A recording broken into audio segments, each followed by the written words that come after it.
ကဲကလေးတို့ရေပုံမြင်သိဦးလိုက်အောင်တော့မင်းတို့စီကိုရောက်ရှိလာခဲ့ပြန်ပြီပေါ့ကွယ်ဦးလိုက်အောင်ကလေးတို့ကိုဒီတနေ့မှလည်းပုံမြင်လေးတွေပို့ပြောပြပါအောင်မယ်ကွယ်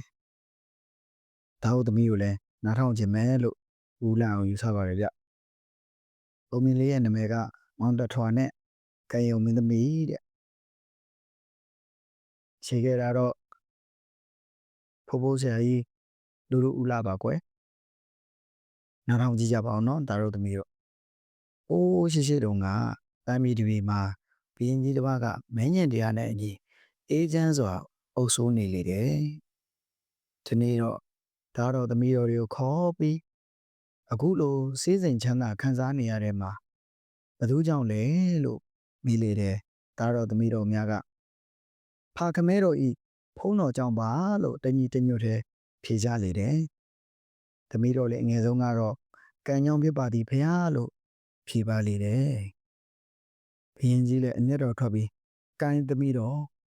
ကိုကံကြောင့်ဆိုရင်အခုစီးစိမ်ဆုံးခေါ်၍တွားလေတော့လို့နှင်ထုတ်လိုက်ပါလေရဲ့ကွယ်သမီးတော်လေးလည်းအဝတ်တစ်ထည်ကိုတထုခုနဲ့နန်းတော်ကနေဆင်းခဲ့ပြီးမြို့တွင်သို့ဝင်လာခဲ့ပါတယ်ကွယ်မြို့စုံရောက်တဲ့အခါမှာဆင်းရဲတဲ့လူလင်တို့တွေ့ရတယ်အဲ့လူလင်လေးဟာတောကနေထင်းတွေကိုမနှက်အစိုးရတဲ့သွားခွေညနေကြောင်မှပြန်လာပြီးလှည့်လေရောင်းချရတယ်ကွယ်အဲ့လိုရောင်းချငွေနဲ့သာဆန်စီယိုဝယ်ပြီးတော့ချက်ပြုတ်စားတော့ရတယ်ဆင်းရဲလုံးပြီးတော့အဝတ်ကိုလုံယုံစွာမဝတ်နိုင်တထွာမြတော့အဝတ်ကိုသာအဆက်လုံယုံဝတ်နိုင်သဖြင့်မောင်တထွာလို့အများကအမည်ပေးကြတဲ့ကလေးတို့ကြီးမိယိုဖာအိုတွေကိုရိုးသေးစွာလှုပ်ကြွေးပြုစုနေတဲ့လူလည်းဖြစ်တယ်မင်းသမီးလည်းအိမ်တို့လိုက်ပြရစီမောင်ကြီးလို့မောင်တထွာအားတောင်းပန်ပြောဆိုလေတယ်မောင်တထွာကလည်း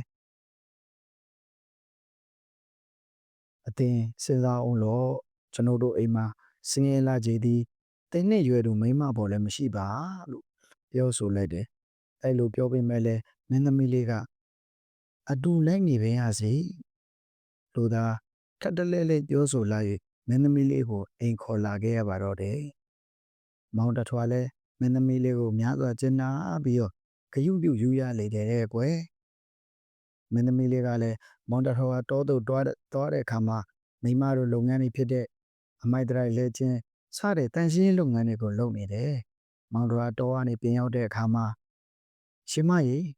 ဟောဒီမှာမင်းအပြင်းပြေကစားဖို့လှပတဲ့ကြောက်ခက်ကလေးတွေယူလာခဲ့တယ်လို့ပြောလိုက်တယ်မင်းသမီးကမောင်တထွာရဲ့လက်ထဲမှာကြောက်ကိုမြင်တဲ့အခါမှာများစွာအံ့ဩနေတယ်ဒါနဲ့ဒီလိုမေးလိုက်တယ်ကလေးတို့ရဲ့ဒီကြောက်တွေအတင်ဘယ်ကရခဲ့ပါလဲမောင်ကြီးရဲ့လို့မေးခါမှာမောင်တထွာကအိုးဒါမျိုးတွေပေါ်လိုက်တာကွာငါထင်းကုတ်တဲ့နေရာမှာအများကြီးပဲရှင်မရဲ့ရှင်မလိုချင်သေးတယ်ဆိုရင်မောင်ကြီးထပ်ယူခဲ့မှာပေါ့ကွယ်လို့မွန်တထွားကပြန်ပြောလိုက်လေတယ်မင်းသမီးလေးကတော့နိုင်နေသူဖြစ်တဲ့အတွက်ကြောင့်မလို့မောင်တထွားယူလာခဲ့တဲ့ကြောက်ခဲကလေးတွေကအဖိုးတန်လာတော့ကြောက်ခဲရတနာတွေဖြစ်မှန်းသိလေတယ်ဒါနဲ့မောင်တထွားကိုဒီကြောက်တွေဟာအလွန်မှအဖိုးတန်လာတယ်တခြားသူတွေမတွေ့ရဲ့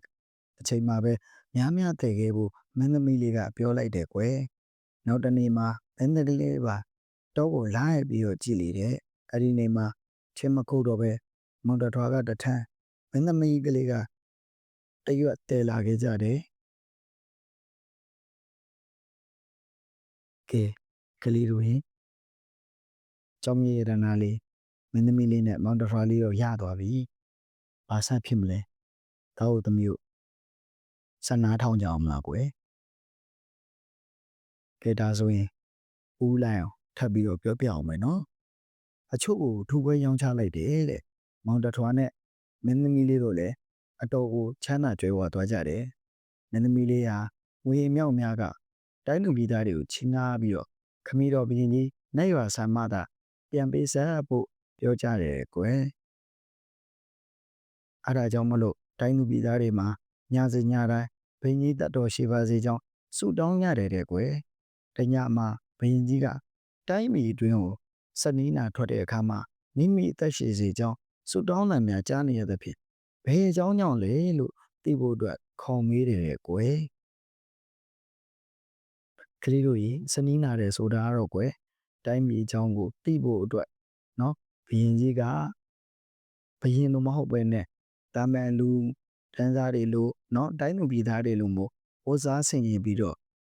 တိုင်းပြည်ကိုလှည့်လည်ကြည့်ရှုတာကိုစနီးနာတယ်လို့ခေါ်တယ်ကွအဲ့ဒီတော့မှပြည်သူတွေကမင်းသမီးလေးကခမဲတော်နိုင်ရွာဆံမသာပြန်ပေးဆက်ပါလို့ပြောပြီးတော့ငွေတွေချေးရတဲ့အတွက်ကြောင့်မို့လို့အသက်ရှည်ပါစေလို့ဆုတောင်းကြကြောင်းရှောက်တင်ကြတာပေါ့ကွယ်အဲ့ဒီအခါမှာဘုရင်ကြီးလည်းမင်းသမီးလေးကိုတတိယတော်မူပြီးခေါ်တော်မူပါတယ်တဲ့ကွယ်အဲ့တော့မှဘုရင်ကြီးကလည်းအော်သမီးတော်ပြောတာမှာအင်မတန်မှမှန်ကန်လာပါပြီတဲ့ကွယ်သမီးတော်ဟာအလွန်ဆင်းရဲသူနဲ့တွေ့ရပင်ညာလဲသမီးတော်ရဲ့ကုသိုလ်ခံကြောင့်မို့ချမ်းသာကြွယ်ဝစွာနေရလေတဲ့ကွယ်လို့မွန်းမြတ်ပြီးတော့သမက်နဲ့သမီးကိုနန်းတွင်ပါမှာခေါ်ထားလေတဲ့ကွယ်နေရဆန်ကန်ဒီမှာမောင်တထွားနဲ့မင်းသမီးလေးတို့ကိုချီးနာလွှဲပေးအပ်ခဲ့ပါတယ်တဲ့ကလေးတို့ရေဒါကြောင့်မို့လို့အဲ့ဒီမင်းသမီးလေးကိုလည်းကံရောင်မင်းသမီးလို့ခေါ်တွင်ကြတာတော့ကွယ်ကဲကလေးတို့ရေဒီနေ့တော့ဦးလိုက်အောင်ကသားတို့သမီးတို့ကိုပုံမြင်လေးတစ်ပုဒ်ပြခဲ့တယ်နော်ဒီပုံမြင်လေးရဲ့နာမည်ကမောင်တထွားနဲ့ကံရုံမင်းသမီးလို့ခေါ်ပါတယ်ခွဲနောက်ရက်ဒီမှာလဲဦးလိုက်အောင်နဲ့သားတို့သမီးတို့ပုံမြင်နားထောင်မှုအတွက်ပြန်ဆောင်ကြပါအောင်မယ်ကဲနှုတ်ဆက်ပါရကလေးတို့ရေညာချမ်းမှာရှင်လန်းစွာနဲ့အိပ်ပျော်နိုင်ကြပါစေကလေးတို့